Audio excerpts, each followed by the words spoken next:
Welcome to Sravani's media. ఎవరిపైనైనా ఆరోపణలు బురద చల్లడం ఈజీ, కానీ వాటి నుంచి వారు కడిగిన ముత్యంలో రావడం చాలా కష్టం.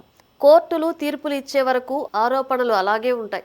నిందితులుగా సమాజంలో అనేక అవమానాలు ఎదుర్కొంటూ ఉంటారు. చివరకు నిర్దోషిగా తేలిన తర్వాత అప్పుడు వారిని సమాజం నిజాయితీ పరులుగా గుర్తిస్తుంది. తెలంగాణ జాగృతి అధ్యక్షురాలు కల్వకుంట్ల కవిత విషయంలో ఇదే జరిగింది. లిక్కర్ స్కామ్ కేసులో ఆమె నిర్దోషిగా తేలడంతో ఆమె ఒకప్పుడు జైలుకు వెళ్తూ ఏం చెప్పారో అదే ఇప్పుడు సాధించినట్లయింది. కడిగిన ముత్యంలో బయటకు వస్తానని చెప్పిన ఆమె అదే చేశారు.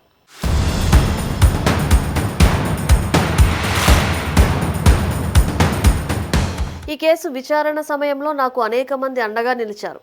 సొంత డబ్బులు పెట్టుకుని ఢిల్లీ వరకు వచ్చి జైల్లో ఉన్న నన్ను కలిశారు. మా అత్త, మామ, పిల్లలు 5.5 నెలలు నరకయాతన అనుభవించారు. నాకు అండగా నిలిచారు.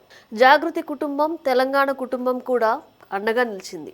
ఇది రాజకీయ ప్రేరేపిత కుట్రపూరిత కేసు. న్యాయ వ్యవస్థ గెలిపించింది, సత్యం గెలిచింది, పాలు నీరు వేరువేరయ్యాయి.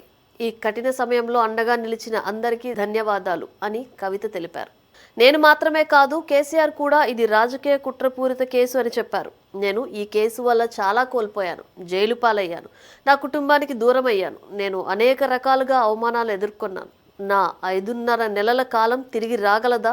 దీనికి ఎవరి బాధ్యులు? నన్ను సోషల్ మీడియాలో కూడా అనేక రకాలుగా దుర్భాషలాడారు. నా బొమ్మలను మార్ఫింగ్ చేశారు. వారంతా ఇప్పుడు ఆలోచించాలి. జై తెలంగాణ అని కవిత అన్నారు.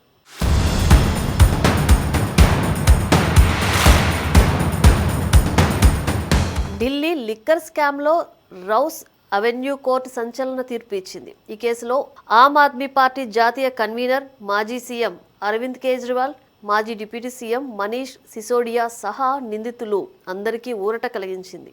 Court special judge Jitendra Singh కీలక తీర్పు ఇచ్చారు. సిబిఐ ఇచ్చిన ఛార్జ్ షీట్లో మెరిట్ లేదని, ఆరోపణలకు సరైన సాక్ష్యాలు లేవని, ఆధారు ఏమీ లేవు అని కోర్టు చెప్పింది.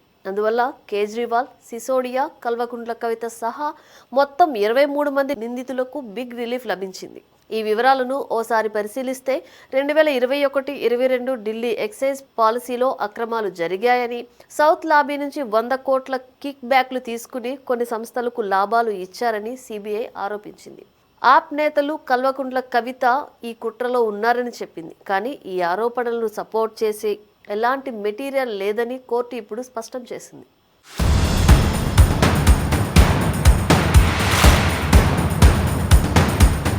ఈ కేసులో కవిత పోరాటం ప్రత్యేకమైనది. బీఆర్ఎస్ పార్టీ తెలంగాణలో అధికారంలో ఉన్న సీఎం కేసీఆర్ ఉన్నత పదవిలో ఉన్న ఆయన కూతురిగా కవిత ఈ కేసులో చిక్కుకున్నారు. దాదాపు 2 సంవత్సరాలుగా విచారణ, అరెస్టులు ఎదుర్కొన్నారు. 5 నెలలు జైల్లో ఉండాల్సి వచ్చింది. బెయిల్ కోసం కోర్టు పోరాటం చేస్తూ వచ్చారు. ఈ క్రమంలో ఆమె సొంత కుటుంబం నుంచి దూరం అయ్యారు. తండ్రి కేసీఆర్, సోదరుడు కేటీఆర్ కూడా ఆమెకు పూర్తి స్థాయిలో అండగా నిలవలేదు. ఆమె అరెస్ట్ అవ్వకుండా ఏం చేయలేకపోయారు. న్యాయ పోరాటం వారు అనుకున్న స్థాయిలో చేయలేదనే విమర్శలున్నాయి. ఈ కారణంగానే ఆమె జైలు నుంచి బయటకు వచ్చాక అదే బీఆర్ఎస్ పార్టీకి గుడ్ బై చెప్పి తనదైన మార్గంలో ముందుకెళ్తున్నారు. త్వరలో రాజకీయ పార్టీ కూడా పెట్టేందుకు రెడీ అవుతున్నారు. ఇక ఇప్పుడు ఆమె మరింత ఉత్సాహంతో దూసుకెళ్లే అవకాశాలు ఉన్నట్లే.